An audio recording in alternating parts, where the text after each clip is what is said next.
Yeah, greetings everyone. We have a problem here.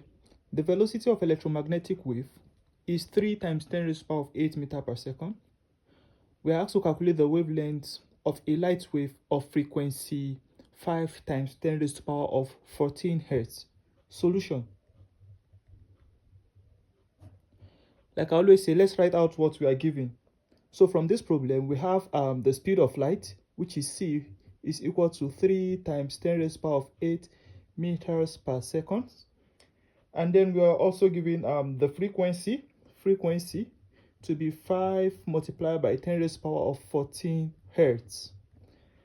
And of course, we are asked to find lambda.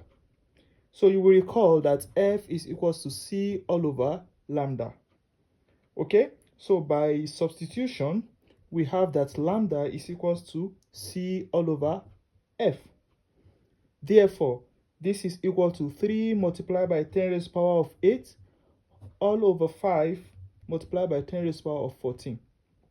So this is equal to 3 multiplied by 10 raised to the power of 8 minus 14. Yeah, applying the law of indices, okay? All over 5. And this is equal to 6 multiplied by 10 raised to the power of minus 7 meters.